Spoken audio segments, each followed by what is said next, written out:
Hi guys, so welcome back.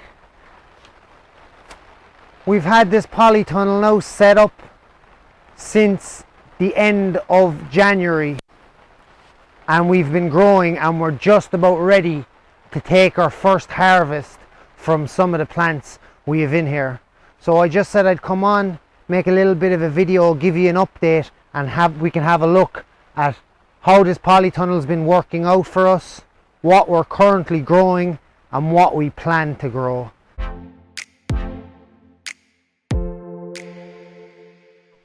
So we're mostly successionally sowing salads in here now for the time being, and we're just getting ready for our first harvest of pak choi, rocket, mustards, some of the salads. They're ready to go. This week as well we've planted some strawberries, so they're second season strawberries. We put in 9 plants temporary to grow here, hoping to get an early crop of strawberries this year. So our first batch of salad that we put in here, that we seeded back in February, are now ready to be harvested, and we have the second batch, successional batch, going in as well at the moment. So things have been growing quite slow for the last few weeks because the temperatures are still quite low. So the equinox was a few days ago, so we're expecting massive growth going into April. So I'm just about to plant some more rocket and spinach and stuff like that, and I'll give you a look at some of the stuff that we've grown in here and the setup that we have at the moment.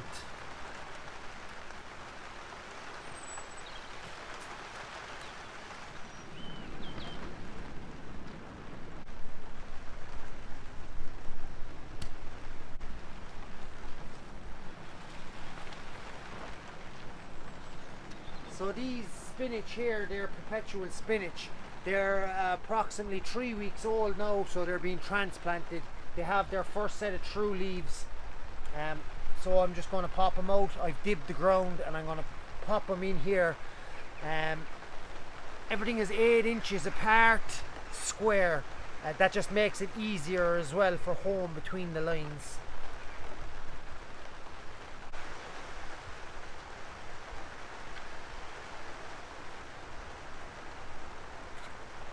So when we set this tunnel up originally as well, we double dug the whole thing. So we dug down, then we forked it. So the depth of these beds are dug wise, they're pretty much about 24 inches down. So it's aerated down to about 24 inches. So very easy for the plants to get their roots down and in.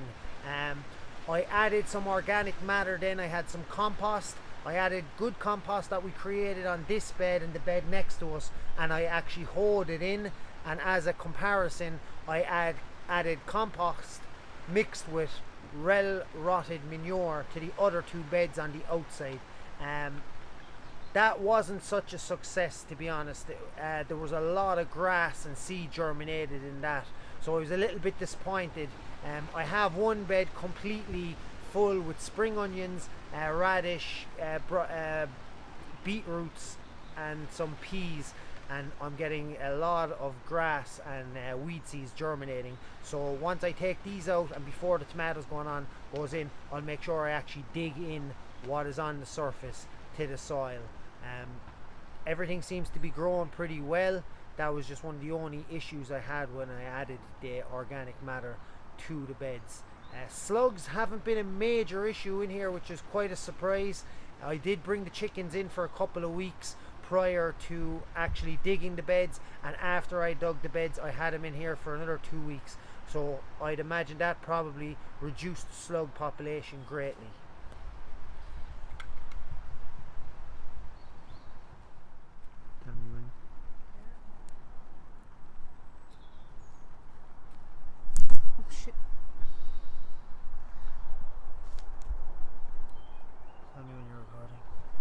Recording. So another thing that we did here as well is we covered the beds that we weren't using with a black opaque covering. So there's 2 purposes behind this. One, it suppresses the weeds and will stop weeds from actually growing or significantly reduce the weeds from growing, and also it heats up the soil. This was particularly useful when you're waiting for carrots to germinate. So we have some carrots over here that we put down the seed for the carrots, and as soon as we see the carrot, we covered over with the plastic, and as soon as we seen the carrots coming through the surface, we removed the plastic.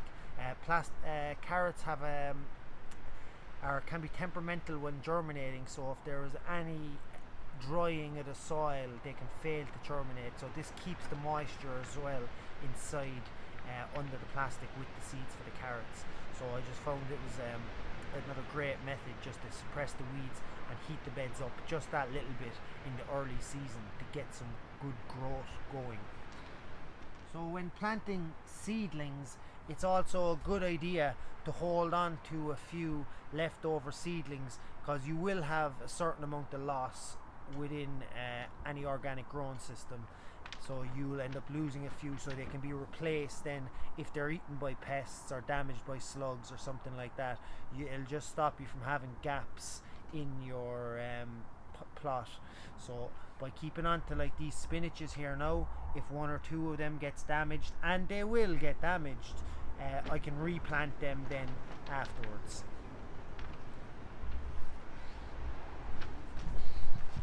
Now we'll have a quick look at just some of the plants that we have planted here inside the tunnel. So if any of you have any other plants that you're growing and think that I'd benefit from growing them inside my tunnel, I'd love to hear about it. A lot of this stuff, especially on like this bed, and whatever's growing on this bed, will be removed come May to make way for our beans, tomatoes and cucumbers. So these are just kind of cold season crops that are mostly for salad. So here we have our peas for shoots, and we've interplanted some mustards with them. Same here, we've got some rocket, a few multi-sown beets, multi-sown radish, and then we have a long line of successionally planted spring onions, white Lisbon and Issaquora. Here are our salad then. So we have the second batch of lettuce that we planted during the week. We have some mustards, some ruby pak choi, some regular white Canton pak choi, spinach, some more baby leaf. We've got some nice rocket growing French sorrel and some mustards at the end. This here then is just our potting area. An absolute must. Like, it's been quite wet the last few days, so it's great to be able to get in here, do some gardening, do some planting, and make a plan for the outdoors as well as for what's going on in here. We've some flowers here. I'm not exactly sure. There's some dahlias and some roses growing here, some fruit bushes actually mixed in with it as well. So we're using some water tanks as well for trapping and storing heat here. So the idea of this is that the sun heats up the water and during the day, and in the evening it emits the heat and hopefully helps with germination for the different varieties that we've growing here. So this is our carrot bed.